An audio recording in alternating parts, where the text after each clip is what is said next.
안녕하세요. 다산 부동산 파트너 대표 공인중개사 서미라입니다. 오늘 저는 계약 일정이 있어서 일산에 나와 있습니다.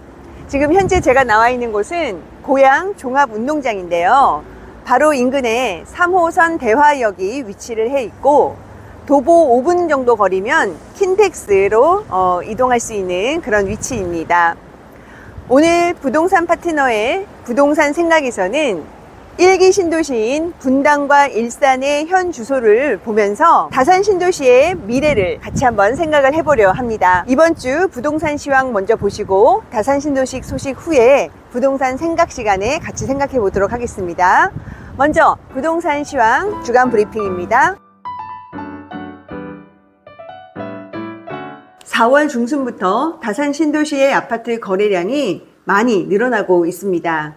이 흐름은 지난주에도 계속 이어졌습니다. 더구나 그동안의 급매 위주의 거래에서 벗어나 상승 거래의 움직임이 감지되고 있으니 잠시 후에 좀 더 자세한 소식 알아보도록 하겠습니다. 우선 주간 아파트 매매가 변동률부터 보시겠습니다. 결국 토호제 재지정은 집값을 잡을 수 없다라고 결론이 났습니다. 잠시의 효과는 있었지만 숨고르기 이후 강남 3구와 마용성을 중심으로 재차 신고가를 기록하는 단지들이 늘어났으니까요. 반포 레미안 원베일리 같은 최상위 단지만의 이야기가 아닙니다. 송파 헬리오시티가 26억 원을 찍고 마포 프레스티지 자이가 25억 원을 넘었습니다. 서울 서쪽 외곽인 은평 대조 1구역 신축 힐스테이트 메디알레는 고분양가 논란에도 무난하게 완판될 것 같습니다. 목동도 뜨겁습니다. 이제 서울이라는 타이틀만 달면 일정 프리미엄이 붙습니다. 최근 한국은행은 금리 인하를 단행했는데요. 하반기에도 지속적인 금리 인하가 이루어질 전망입니다. 스트레스 DSR 3단계 시행이 변수이지만 그보다는 공급 부족이 더 크고 똘똘한 한 채에 대한 열망은 점점 가속이 붙을 가능성이 높다고 볼 수 있겠습니다. 대선이 끝나면 이른바 돈풀기가 시작될 것입니다. 풍부해진 유동성은 집값 상승의 주된 요인이기도 합니다. 이러한 움직임을 예상한 매수 대기자들이 이미 4월부터 움직이고 있다고 보는데요. 서울 최상위급 단지들의 저항선이 돌파되면 그 끝은 아무도 알 수 없습니다. 다산 신도시 소식으로 가보겠습니다.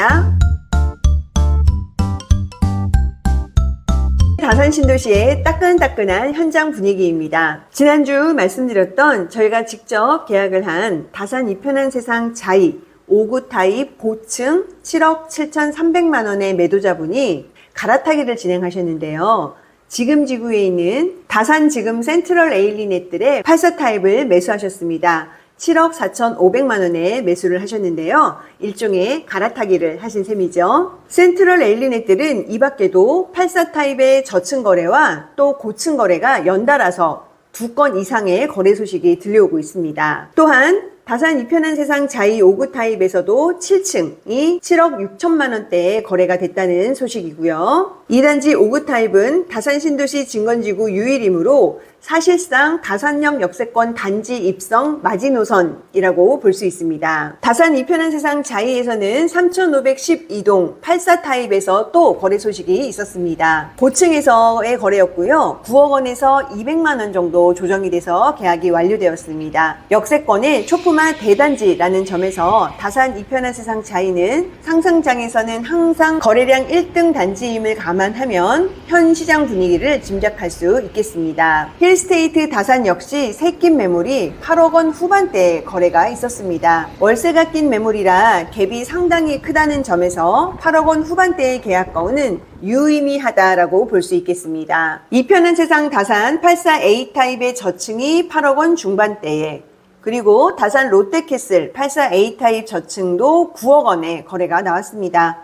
현재 다산 신도시 진건지구의 다산역 역세권 단지들은 국평 기준 8억 원대의 매물들이 계속 소화가 되면서 더불어서 상승 거래가 동반이 되고 있습니다. 한양수장의 리버팰리스 74 타입에서도 8억 초반대의 거래가 확인됐고요. 그리고 같은 단지 84 타입의 남서향 수변공원 왕숙천 조망이 나오는 물건이 9억 6천만 원에서 9억 7천만 원 사이에 두 건의 거래가 됐다는 소식 들려오고 있습니다. 현재 다산 신도시 아파트는 슬슬 상승 거래가 나오고 있다라고 보여집니다. 여타의 단지들에서 8억 원대의 매물들이 소진되는 속도를 또 감안했을 때 올 하반기에 전고점 돌파가 가능하지 않을까 예상해 봅니다.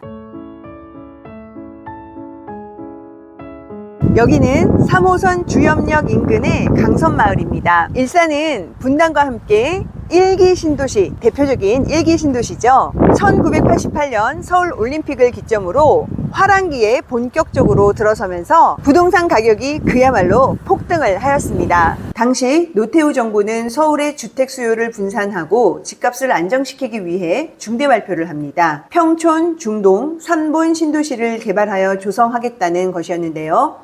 그럼에도 좀처럼 집값은 잡히지 않았습니다. 그래서 이번엔 서울을 기준으로 남쪽과 북쪽에 훨씬 거대한 대규모 신도시를 건설하게 되는데 그게 바로 분당과 일산입니다. 서울 도심에서 서북쪽으로 20km 정도 떨어진 일산은 원래 신도시로 지정되기 힘든 위치였다고 합니다. 북한과 가까워서 군사시설도 많았고 대부분의 땅을 절대농지가 자리 잡고 있었기 때문에 그럼에도 도시 건설이 강행되어 많은 서울 시민들이 이주하게 되었습니다. 1991년 첫 입주가 시작되었으니 벌써 30년이 훌쩍 지난 지금 분당과 일산의 집값은 어떨까요? 90년대 중반까지만 해도 분양가 대비 2배 정도씩 오르며 평행선을 걷던 두 도시는 이후 큰 격차를 보이게 됩니다. 천당 아래 분당이라는 신조어를 만들어내며 강남 못지않은 상승세를 기록한 분당이 대표적인 부천으로 자리매김한 반면 일산은 현재까지도 집값이 잘 오르지 않는 동네라는 인식이 강합니다. 경부고속도로를 중심으로 발전한 대한민국 수도권 경제화도 밀접한 관련이 있고 강남권에서 대거 이주하여 학군과 상권이 빠르게 발달한 것도 이유가 되겠죠. 판교 테크노밸리가 조성되며 분당은 일자리는 물론 완벽한 교통망을 갖추게 되지만 일산은 교통도 불편하고 배드타운 성격이 강한 탓도 있습니다. 최근 들어서도 창릉이 3기 신도시로 지정되며 일산 주민들의 원성이 대단합니다. 창릉은 일산 앞에 위치해 서울과 더욱 가깝기에 일산 주민들의 속타는 마음도 이해는 됩니다. 그렇지만 집값을 제외하면 일산은 참 살기 좋은 동네입니다. 최대한 자연 공간을 살리면서 도시를 건설했기 때문에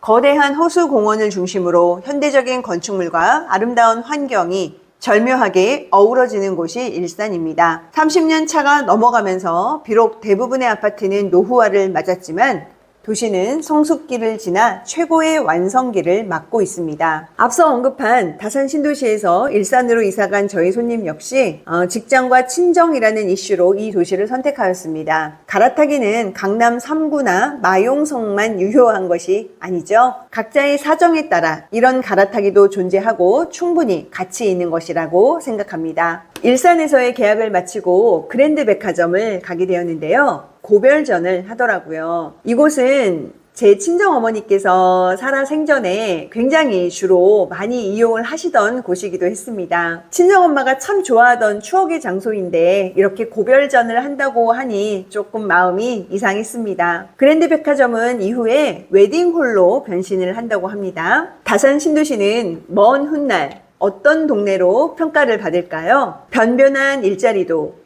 멋지고 큰 호수공원도 없는 곳. 그렇지만 이곳은 여느 도시처럼 따뜻한 이웃들이 있고 무엇보다도 빠르게 서울로 연결시켜주는 서울 지하철이 다니고 있는 곳. 서울 동쪽에 꽤 괜찮은 입지의 신도시라는 점이 널리 알려졌으면 좋겠습니다.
오늘 준비한 소식 여기까지입니다. 다산 신도시 궁금하신 분들 문의 주세요. 친절하게 상담해 드리겠습니다.